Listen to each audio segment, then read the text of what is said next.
అబార్షన్ని Bible సమర్థించదు అని తెలుసు, కానీ కొన్ని సందర్భాల్లో అబార్షన్ని బైబిల్ సమర్థిస్తుందా? అదేమనగా గర్భిణికి అధిక రక్తహీనత, థైరాయిడ్ లేదా ఇతర సమస్యలు ఉండి అబార్షన్ చేయకుంటే తల్లికి కానీ బిడ్డకు కానీ లేదా ఇద్దరైనా చనిపోతారు అని వైద్యులు చెప్పిన సందర్భంలో అబార్షన్ బైబిల్ సమర్థిస్తుందా?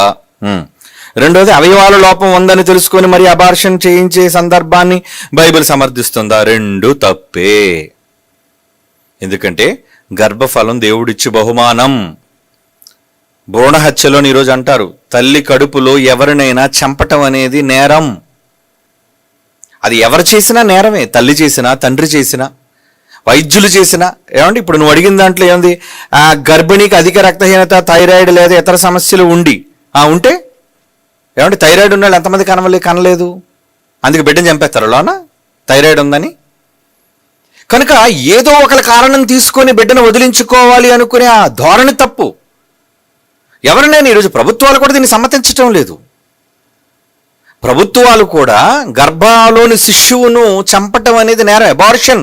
ఈరోజు మన దేశంలో ఇల్లీగల్, అంటే చట్ట వ్యతిరేకమైనది అది. ఏమండి, తల్లికి కానీ బిడ్డకు కానీ లేదా ఇద్దరిలో ఒకరు చనిపోతారు. ఎవడు చెప్పేది ఒకరు చచ్చిపోతారని? వైద్యులా? అయితే వైద్యులు చెప్పేది రైటా? ఏమండి, మన అమ్మాయి నొప్పులు పడుతుంటే హాస్పిటల్కి తీసుకెళ్తాం, ఆవిడ కనగలదు, కానీ ఏం చేస్తాడు వైద్యుడు? డాక్టరే మరి. అర్జెంటుగా అమ్మాయి కడుపులోని బిడ్డ అడ్డం తిరిగిపోయాడమ్మా. అడ్డం తిరిగితే ఏంటి, మళ్ళీ తిరుగుతాడు, వస్తాడు, కంగారు ఎందుకు? ఏమండి, అడ్డం తిరిగితే ఏమైపోయింది? మన పూర్వీకులు, మన తల్లులందరూ ఏంటి, నీ దిక్కుమాల నర్సింగ్ హోమ్లో హాస్పిటల్ లేనప్పుడు ఎలారా పుట్టారు పిల్లలందరూ? కోట్ల మంది ఈరోజు ఉన్నారే, వాళ్ళందరూ కూడా సిజేరియన్ల మీద పుట్టేశారా? మరి డాక్టర్ చెప్పాడండి సిజేరియన్ చేయించమని. చెప్తారా వేదవాళ్ళు? వాళ్ళకేం పోయింది? దౌర్భాగ్యుల డబ్బుల కోసం మనుషుల ప్రాణాలతో ఆడుకునే కొందరు ఉన్నారు. అందరు వైద్యుల కోసం నేను చెప్పట్లేదు సుమా.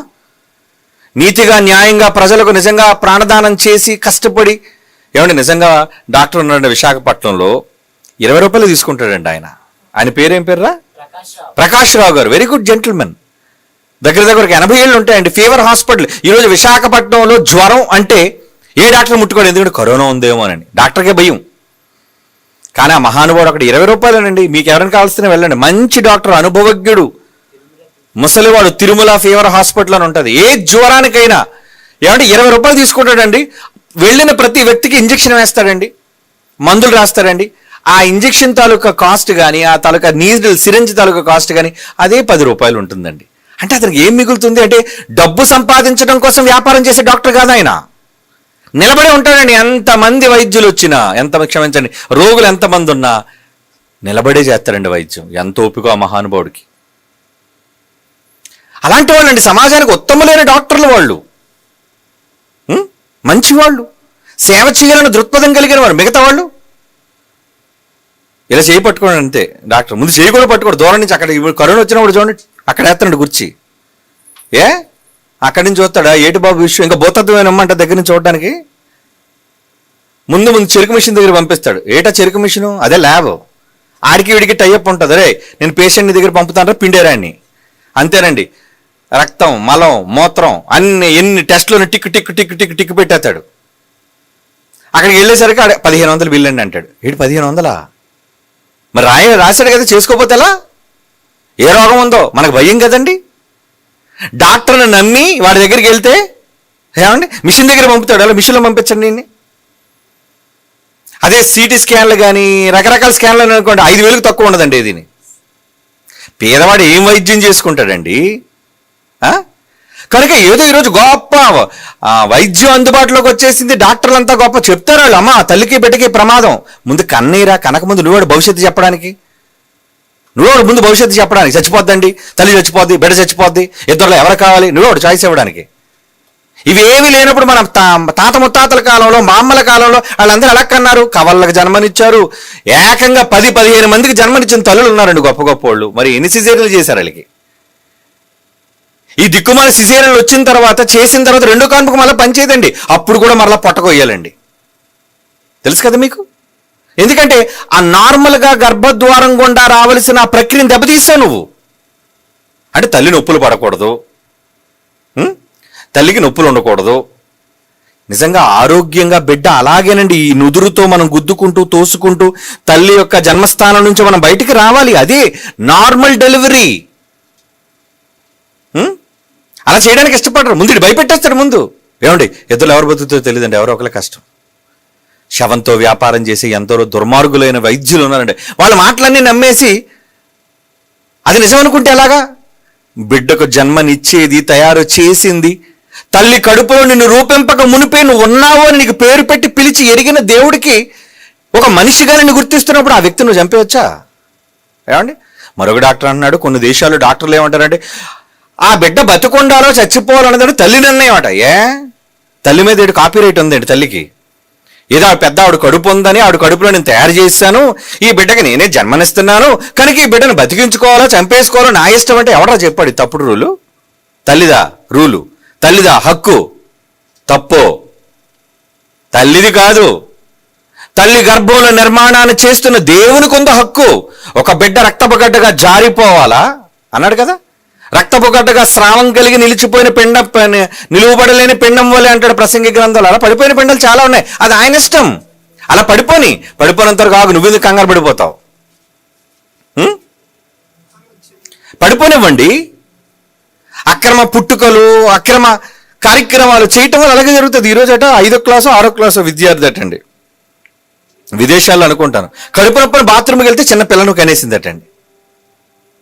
ఏమండి ఎంత విచిత్రం! 6 సంవత్సరాల పిల్లకి అప్పుడే పిండం తయారైపోవడం, ఆ పిండం కడుపులో పోస్తుందని బాత్రూమ్కి వెళ్ళేసరికి చిన్న బిడ్డ ఇంతే ఉంటారండి. అంటే అసలు ఆ వయసులో ఏంటి ఆమె గర్భం దాల్చడం ఏంటండి ఆ వయసులో? ఎంత దారుణంగా ఉన్నాయి పరిస్థితులు. కనుక లోకం తీరుని లోక విధానాలు నమ్మకండి. ఏదైనా ప్రకృతి ధర్మం అనేది ఒకటి ఉంటుంది, ధర్మానికి విరుద్ధంగా. ఈరోజు వీళ్ళంతా అంటారు ఎవరో ఒకరిని కోరుకోండి, ఎవరిని కోరుకో, ఇద్దరు మాకు కావాలి, ప్రయత్నించి, లేదా నీకు చేత కదా ఇంకో హాస్పిటల్కి తీసుకెళ్ళిపోండి ఇంకో దగ్గరికి. మనకు ముందటి కాలంలో ఎక్కడండి ఉన్నాయి ఇవన్నీ? ఐగుప్తుల కాలం మీకు తెలిస్తే మంత్రసానులు చూపం చేసేవాళ్ళు, లేదా ఆడవాళ్ళు సాయం చేసేవారండి. డాక్టర్ అయినా ఏం చేస్తారండి? వాళ్ళు చేసేది ఏంటో తెలుసా? గర్భ మార్గం గుండా ఒకవేళ తలకాయ వచ్చేటప్పుడు ఏమైనా కష్టమైతే కింద కాస్త ఒక 2 ఇంచులు 3 ఇంచులు కట్ చేస్తారంతే. సిజేరియన్ కాదు అది. బిడ్డ బయటికి రావడానికి చేసే ఒక సర్వసాధారణమైన తర్వాత 2-3 కుట్లు వేసేస్తారు అంతే. బయట మంత్రసాని అయినా సరే ఏదో తల్లికి సాయం చేసి, ఏమంటే అలా అనుకుంటే విదేశాల్లో ఈరోజు, ఎందుకంటే అవన్నీ కూడా మరి సంపన్న దేశాలు కదండి, వీళ్ళకి డబ్బులు లేవు. వాళ్ళకి అమెరికా వాళ్ళకి, ఇంగ్లాండ్ వాళ్ళకి వీళ్ళకి డబ్బులు లేవా? వాళ్ళకి ఎందుకు డబ్బులు లేవు? అవన్నీ సంపన్న దేశాలు. కానీ వాళ్ళందరూ నార్మల్ డెలివరీ, సిజేరియన్లు జరగవు. చూడండి మీరు, అందులో భర్త పక్కన ఉంటాడు, డాక్టర్ల పక్కన ఉంటారు, అందరికీ కూడా నార్మల్ డెలివరీ అయ్యేంత వరకు కూడా వాళ్ళు ప్రయత్నం చేస్తారండి. మరి వీళ్ళు దొంగలు, దోపిడి దొంగలు. వీళ్ళు ఏ ప్రయత్నం చేయరు. ఆ ప్రయత్నం చేసేద్దాం, ఎందుకు డబ్బులు ఓ 25,000 ఇచ్చేయి. జనాన్ని దోచుకు తింటున్న దొంగలు వీళ్ళంతా. కనుక వాళ్ళెవరండి డిసైడ్ చేయడానికి, బిడ్డను చంపేయడానికి? తల్లి పరిస్థితి బాగాలేదండి, చచ్చిపోద్దండి, ప్రాణం పోసేది నువ్వేంట్రా?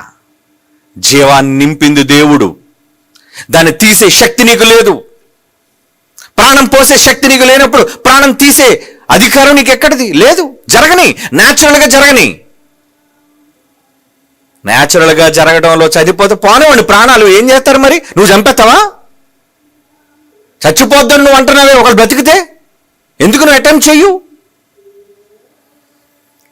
అలా అనుకుంటే పాత కాలంలో ఇలాగే ఎన్ని పద్ధతులు లేనప్పుడు వాళ్ళంతా ఎలా కన్నారండి? ఐగుప్తీల కాలంలో అయితే మంత్రస్వాములు రాకముందు వాళ్ళే పురుడు పోసుకున్నారటండి. వాళ్ళు ఇంకా తెలివైనటండి. ఈరోజు ఆడవాళ్ళు పిరుకోలు అయిపోయారు కానండి వీళ్ళు. అమ్మ ఎక్కడ, ఎందుకు సాయం నీకు? ఎందుకు సాయం? ఎంతో మంది ఇంట్లోనే ఉండి కన్నవాళ్ళు ఉన్నారు. కాకపోతే ఏదో సహాయం అనేది పక్క నుండి మంచిగా నువ్వు చక్కగా కనడానికి ముందు నడక కానీ ఇవన్నీ చెయ్యాలి. ఇప్పుడు పనులు ఎక్కడ ఉన్నాయండి? నెల తప్పాను అని అన్నవాడు ఏ పని ఉండదు, కూర్చోవడం అలాగా. మరి కూర్చొని తినేస్తుంటే లావు అయిపోతుంటే మరి బిడ్డ లావు అవుదా? దానికంటే ఒక పద్ధతి, నియమం, కట్టుబాట్లు ఏమున్నాయి, ఏం తినాలి, ఇవన్నీ తెలుసుకోవాలి. నువ్వు బాగా తినేసి బిడ్డ కూడా బాగా లావు అయిపోతే మరి రావడం కష్టం అవుదా? దానికి తోడు ఏ పని ఉండదు, చిన్న పని పెద్ద పని కూడా ఉండదు. ఉండకపోతే ఎలా?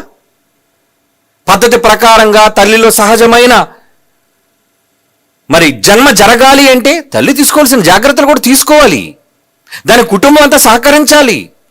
అంతేగాని పర్లేదండి డాక్టర్లు ఉన్నారు కదండి, ఎంత బిల్లు అయినా పర్లేదని మేము ఇచ్చేస్తాం అలాగ ఉంటే విదేశాల్లో ఎందుకు ఎందుకు సిజేరియన్లు చేయరు చెప్పండి? వాళ్ళంతా నార్మల్ డెలివరీ, అత్యధిక శాతం వాళ్ళంతా నార్మల్ డెలివరీ.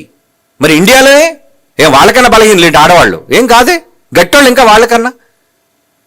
మనల్ని ఎందుకండి తొందరపడుతున్నారంతే. కనుకనా ఎవరో చెప్పిన మాటలు బట్టి అబార్షన్, ఎవరినైనా తెలిసి తెలిసి చంపటం అనేది తప్పు. ఇకపోతే అవయవాల లోపం ఉందనుకొని, అవయవాల లోపం ఉంటే వాడు కుంటివాడుగో గుడ్డివాడుగో పుట్టడం దేవుని ఇష్టం. నువ్వు వాడు చంపడానికి తల్లి కడుపులో పుట్టని పర్వాలేదు, దేవుడు ఇస్తున్నాడు గర్భఫలం. మోగవాడినే కానీ కుంటివాడినే కానీ గుడ్డివాడినే కానీ పుట్టించేది నేనని అన్నాడు కదా నిర్గమకాండంలో. ఏమండి ఆ రోజు చెప్పాడు దేవుడు. చెప్పినప్పుడు వాడు అవిటివాడని చెప్పి, అమ్మ నీ బిడ్డ కాళ్ళు సరిగ్గా లేవమ్మా, అది చంపేయండి. అయితే చంపేసుకుంటావా? లేదండి. పుట్టిన తర్వాత కాళ్ళు పోయేవాళ్ళు చాలా సందర్భాలు. అప్పుడేం చేస్తాం మరి? కొంతమంది దుష్టులైన తండ్రులు తల్లులు ఉంటారండి, పుట్టిన తర్వాత కూడా పిల్లలు ఎలా ఉంటే వీళ్ళు ఏం చూస్తారో అని చెప్పి హత్య చేసే దుర్మార్గులైన వాళ్ళు ఉన్నారు. చెత్తకుండిలో పారేసే వాళ్ళు ఉన్నారు, చంపేసి తల్లులే. కాబట్టి ఎప్పటికైనా ఒక మనిషి ప్రాణాన్ని తీయటం అనేది తప్పు. అది ఏ కారణం చేత అయినా, అది సహజమైన కారణం చేత లోన బిడ్డ చనిపోయింది అనుకో, ఓకే, అప్పుడు తీసేయండి. లోన బిడ్డకు హార్ట్ బీట్ లేదండి, ఎందుకంటే డాక్టర్ టెస్ట్ చేస్తాడమ్మా, బిడ్డ బ్రతికలేదమ్మా, చచ్చిపోయింది. మరి ఏం చేయాలి? ఆ చచ్చిపోయిన బిడ్డ కడుపులో ఉంటే నీకు ప్రమాదం అమ్మా, అప్పుడు తీసేయి, నో ప్రాబ్లం. ఆల్రెడీ ప్రాణం పోయింది కనుక. కానీ బతుకున్న వాళ్ళు నువ్వు ప్రాణం తీసేస్తావా? తప్పు. కనుక అలాంటి వాటిని ప్రోత్సహించకండి.